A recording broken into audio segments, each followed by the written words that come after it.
Hi all, welcome back to Dr. Corder's Medical Coding Classes. So, കഴിഞ്ഞ ക്ലാസ്സിൽ ഞാൻ chapter 1 certain infectious and parasitic diseases first part ചെയ്തു. അപ്പോൾ ഇന്ന് അതിൻ്റെ സെക്കൻഡ് പാർട്ടാണ് ഡിസ്കസ് ചെയ്യുന്നത്. ഓക്കെ, സോ നമ്മൾ ഫസ്റ്റ് പാർട്ടിൽ എന്തൊക്കെ കണ്ടു? HIV ഇൻഫെക്ഷൻ, പിന്നെ infectious agents as the cause of disease classified elsewhere and resistance to antibiotics. ഈ 3 ഹെഡിങ്സ് ആണ് നമ്മൾ കണ്ടിട്ടുള്ളത്. സോ ഇന്ന് ചാപ്റ്റർ 1 കണ്ടിന്യൂഷൻ ആണ് എടുക്കുന്നത്. So next one is sepsis, severe sepsis and septic shock. So what is sepsis? Sepsis എന്ന് പറഞ്ഞാൽ ഇൻഫെക്ഷൻ്റെ ഒരു കോംപ്ലിക്കേഷൻ ആണ് അല്ലേ. ഞാൻ അതിൽ അധികം അതിൻ്റെ അനാറ്റമി ഡീറ്റെയിൽ ആയിട്ട് പോകുന്നില്ല, ഗൈഡ് ലൈൻസിലാണ് ഫോക്കസ് ചെയ്യുന്നത്. ഓക്കെ, സോ സെപ്സിസിൻ്റെ കോഡ്സ് വരുന്നത് A40 ആൻഡ് A41 ആണ്. ഏതർ A40 സീരീസ് അല്ലെങ്കിൽ A41 സീരീസ്. അപ്പോൾ ഏത് മൈക്രോ ഓർഗാനിസം ആണ് എന്ന് കൊടുത്തിട്ടുണ്ടെങ്കിൽ അതിൻ്റെ പർട്ടിക്കുലർ A40 ഓർ A41 സീരീസിൽ നിന്ന് എടുക്കാം. ഇനി ഓർഗാനിസം ഏതാണെന്ന് സ്പെസിഫൈ ചെയ്തിട്ടില്ലെങ്കിൽ A41.9 കൊടുക്കാം. സെപ്സിസ് അൺസ്പെസിഫൈഡ് ഓർഗാനിസത്തിൻ്റെ code. Next one is severe sepsis. Severe സെപ്സിസിൻ്റെ കോഡ് വരുന്നത് R65.2 സീരീസ് ആണ്. R65.20 and R65.21. Okay, so നമ്മൾ സിവിയർ സെപ്സിസ് കോഡ് ചെയ്യണമെങ്കിൽ ഏതർ ഫിസിഷ്യൻ ഡോക്യുമെന്റേഷനിൽ സിവിയർ സെപ്സിസ് എന്നൊരു ടേം വേണം, അല്ലെങ്കിൽ sepsis with associated organ failure, organ dysfunction. Okay, അപ്പോൾ ഒന്നെങ്കിൽ നമ്മുടെ ഡോക്യുമെന്റേഷനിൽ സിവിയർ സെപ്സിസ് എന്ന് വേണം, അല്ലെങ്കിൽ സെപ്സിസ് വിത്ത് ഏതെങ്കിലും ഒരു organ dysfunction or organ failure mention ചെയ്യണം. ഓക്കെ, ഇപ്പോൾ സെപ്സിസ് വിത്ത് റീനൽ ഫെയിലിയർ എന്നൊക്കെ പറയുകയാണെങ്കിൽ അപ്പോൾ നമുക്കത് സിവിയർ സെപ്സിസ് ആയിട്ട് കോഡ് ചെയ്യാം. Okay, so നമ്മൾ സിവിയർ സെപ്സിസിനെ കോഡ് ചെയ്യുമ്പോൾ the first code should be the underlying systemic infection. എന്ത് സിസ്റ്റമിക് ഇൻഫെക്ഷൻ ആണ്? അപ്പോൾ ഇവിടെ സെപ്സിസ് ആണ്. ഓക്കെ, സോ സിവിയർ സെപ്സിസ് ആണെങ്കിലും നമ്മുടെ first code A40 or A41 series ആയിരിക്കും. സെക്കൻഡ് കോഡാണ് സിവിയർ സെപ്സിസിന്റെ code R65.20 or R65.21. Then ഞാൻ പറഞ്ഞു ഓർഗൻ ഡിസ്ഫങ്ഷൻ ഉണ്ടെങ്കിൽ അതിൻ്റെ കോഡ് നമ്മൾ അഡീഷണലി കോഡ് ചെയ്യാം. തേർഡ് കോഡായിട്ട് ആ ഓർഗൻ ഫെയിലിയർ ഏതാണോ അത് മെൻഷൻ ചെയ്യാം. ഓക്കെ,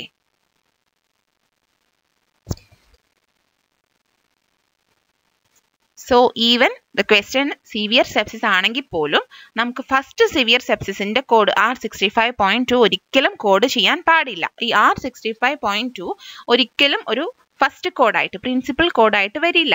ആദ്യം നമ്മൾ എന്ത് ചെയ്യണം? സെപ്സിസിന്റെ കോഡ് ചെയ്യണം. ഓക്കെ, അണ്ടർലൈൻ സിസ്റ്റമിക് ഇൻഫെക്ഷന്റെ കോഡ്, അതാണ് സെപ്സിസിന്റെ കോഡ്. A40 അല്ലെങ്കിൽ A41 ചെയ്യണം. അതിനുശേഷം മാത്രം നമ്മൾക്ക് R65.2 സീരീസിലെ കോഡ്സ് എടുക്കാൻ പറ്റുള്ളൂ. പിന്നെ അഡീഷണലി ഓർഗൻ ഫെയിലിയർ ഏതെങ്കിലും പറഞ്ഞിട്ടുണ്ടെങ്കിൽ അതിന്റെ കോഡും ചെയ്യണം. ഓക്കെ, ഇനി വേറൊരു പോയിന്റ് നമ്മൾ ശ്രദ്ധിക്കേണ്ടത് the acute organ dysfunction not related to sepsis. അതായത് ഈ ഓർഗൻ ഫെയിലിയർ സെപ്സിസ് കാരണം അല്ല, വേറെ എന്തെങ്കിലും റീസൺ കാരണമാണെന്ന് സ്പെസിഫൈ ചെയ്തിട്ട് പറയുകയാണെങ്കിൽ അപ്പോൾ നമുക്കത് സിവിയർ സെപ്സിസ് ആയിട്ട് എടുക്കാൻ പറ്റില്ല. ഓക്കെ, അസോസിയേറ്റഡ് ഓർഗൻ ഡിസ്ഫങ്ഷൻ ആയിരിക്കണം. ഓർഗൻ ഡിസ്ഫങ്ഷൻ വേറെ എന്തെങ്കിലും റീസൺ കൊണ്ടാണെങ്കിൽ അപ്പോൾ നമുക്കത് സിവിയർ സെപ്സിസ് ആയിട്ട് എടുക്കാൻ പറ്റില്ല.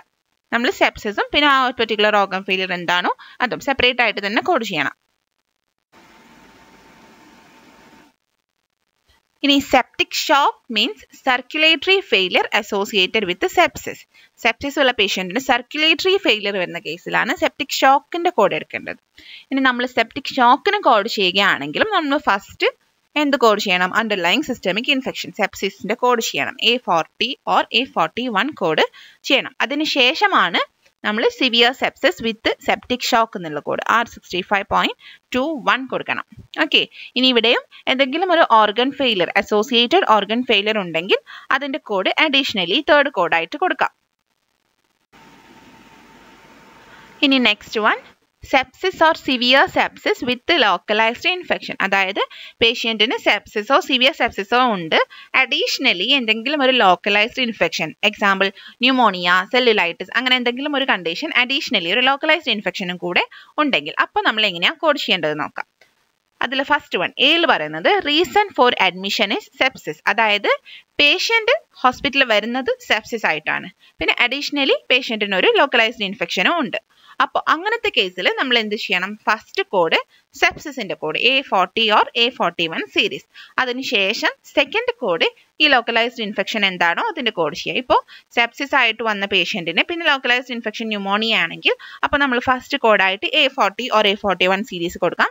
സെക്കൻഡ് ആയിട്ട് ന്യൂമോണിയയുടെ കോഡ് കൊടുക്കാം. ഓക്കെ, അതാണ് എയിൽ പറയുന്നത്. ഇനി B, reason for admission is severe sepsis. ഈ കേസിൽ തന്നെ ഇനി സിവിയർ സെപ്സിസ് ആണെങ്കിൽ അപ്പോൾ നമ്മൾ എന്ത് ചെയ്യണം? ഫസ്റ്റ് കോഡ് സെപ്സിസിന്റെ കോഡ് കൊടുക്കാം, ദെൻ സെക്കൻഡ് ലോക്കലൈസ്ഡ് ഇൻഫെക്ഷൻ കൊടുക്കാം, then third severe sepsis. Okay, R65.2 code കൊടുക്കാം.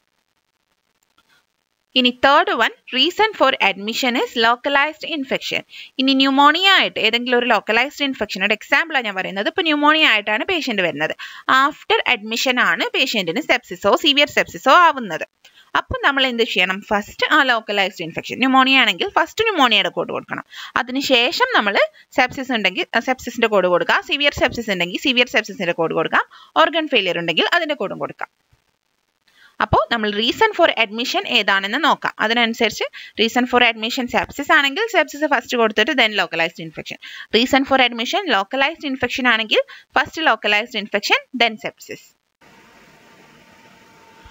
Next one, sepsis due to post-procedural infection. Post-procedural infection, അതായത് എന്തെങ്കിലും ഒരു പെർട്ടിക്കുലർ പ്രൊസീജിയർ ചെയ്തിട്ടുണ്ട് അതിനുശേഷം ഇൻഫെക്ഷൻ ആയിട്ട് വരുന്നത്, അതാണ് പോസ്റ്റ് പ്രൊസീജിയറൽ ഇൻഫെക്ഷൻ. അത് സെപ്സിസ് ആവുന്നു. ആ ഇൻഫെക്ഷൻ പിന്നെ സെപ്സിസ് ആവുന്നു.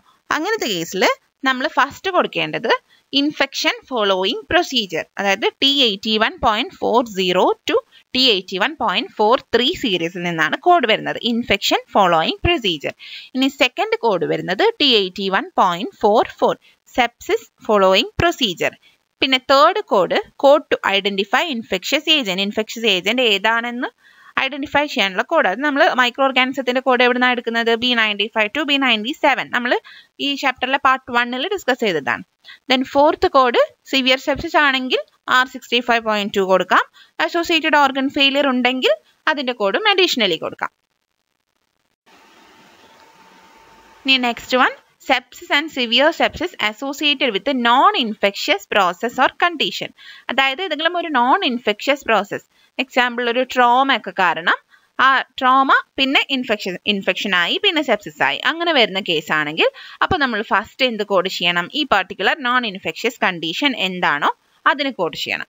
പിന്നെ സെക്കൻഡ് ആയിട്ട് നമ്മൾ സെപ്സിസിന്റെ കോഡ് ചെയ്യണം. തേർഡ് സിവിയർ സെപ്സിസ് ഉണ്ടെങ്കിൽ സിവിയർ സെപ്സിസിന് കോഡ് ചെയ്യാം. ഓർഗൻ ഫെയിലിയർ ഉണ്ടെങ്കിൽ അതിനും കോഡ് ചെയ്യാം.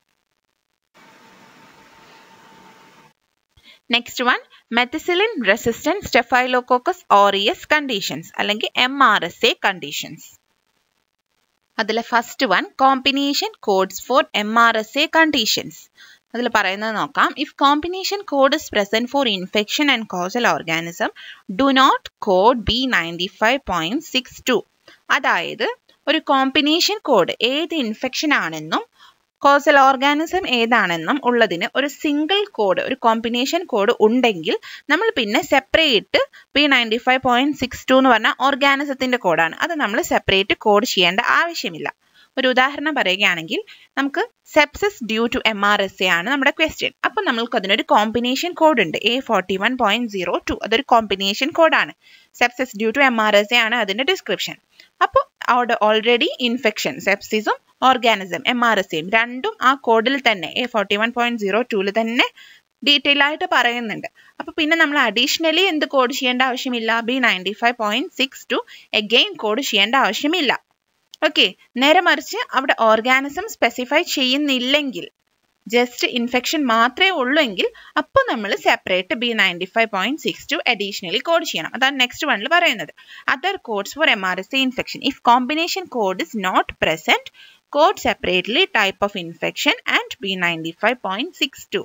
ടൈപ്പ് ഓഫ് ഇൻഫെക്ഷനും ഓർഗാനിസത്തിനും ഒരു കോമ്പിനേഷൻ കോഡ് ഇല്ലെങ്കിൽ അപ്പോൾ നമ്മൾ എന്ത് ചെയ്യണം? ആദ്യം ഇൻഫെക്ഷന്റെ കോഡ് ചെയ്യണം, then additionally B95.62 organism MRSA എന്ന് പറഞ്ഞ ഓർഗാനിസത്തിന്റെ കോഡ് അഡീഷണലി കോഡ് ചെയ്യണം. Next one, MSSA and MRSA colonisation. Colonization means what? MRSA or MSSA is present in the body without causing illness. അതായത് ഈ ഓർഗാനിസംസ് മെത്തിസിലിൻ റെസിസ്റ്റന്റ് സ്റ്റെഫൈലോകോക്കസ് ഓറിയസ് അല്ലെങ്കിൽ methicillin susceptible staphylococcus ഓറിയസ് ഈ organism നമ്മുടെ ശരീരത്തിൽ ഉണ്ട്, പക്ഷേ പുറമേക്ക് ലക്ഷണങ്ങളൊന്നും കാണിക്കുന്നില്ല. വിത്തൗട്ട് കോസിങ് ഇൽനെസ്, അതാണ് കോളനൈസേഷൻ എന്ന് പറയുന്നത്. Okay, documented by provider as MRSA screen positive or MRSA nasal swab positive. അപ്പോൾ ഈ കോളനൈസേഷന് നമ്മുടെ ഡോക്യുമെന്റേഷനിൽ ഫിസിഷ്യൻ എന്തായിരിക്കും കൊടുത്തിട്ടുണ്ടാവുക? MRSA സ്ക്രീൻ പോസിറ്റീവ് അല്ലെങ്കിൽ MRSA nasal swab പോസിറ്റീവ് എന്നൊക്കെ ആയിരിക്കും മെൻഷൻ ചെയ്തിട്ടുണ്ടാവുക. സോ ഈ MRSA കോളനൈസേഷന്റെ കേസസ് ആണ് ക്വസ്റ്റ്യനിലെങ്കിൽ അപ്പോൾ നമ്മൾ Z22.322 ആണ് കോഡ് ചെയ്യേണ്ടത്. സിമിലർലി MSSA കോളനൈസേഷൻ ആണെങ്കിൽ അപ്പോൾ Z22.321 ആണ് കോഡ് ചെയ്യേണ്ടത്. Next one, MRSA colonization and infection. Both cases പേഷ്യന്റിന് ഇൻഫെക്ഷനും ഉണ്ട് കോളനൈസേഷനും ഉണ്ട്. അപ്പോൾ നമ്മൾ എന്ത് ചെയ്യണം? രണ്ട് കോഡ്സ് കൊടുക്കണം. ഇൻഫെക്ഷന്റെ കോഡും കൊടുക്കണം, അഡീഷണലി കോളനൈസേഷന്റെ കോഡ്. MRSA കോളനൈസേഷന്റെ കോഡ് ആകുമ്പോൾ Z22.322 വരും. സോ ചാപ്റ്റർ കംപ്ലീറ്റ് ആയിട്ടില്ല, ഇതിനൊരു തേർഡ് പാർട്ടും കൂടെ ഉണ്ട്, കുറച്ചും കൂടെ പോർഷൻസ് ഉണ്ട്. സിക്ക വൈറസും കൊറോണ വൈറസും അത് ഞാൻ നെക്സ്റ്റ് പാർട്ടിൽ ചെയ്യാം. നിങ്ങൾക്ക് മനസ്സിലായെന്ന് പ്രതീക്ഷിക്കുന്നു. എന്തെങ്കിലും ഡൗട്ട് ഉണ്ടെങ്കിൽ കമൻറ്റ് സെക്ഷനിൽ ചോദിക്കാം. താങ്ക്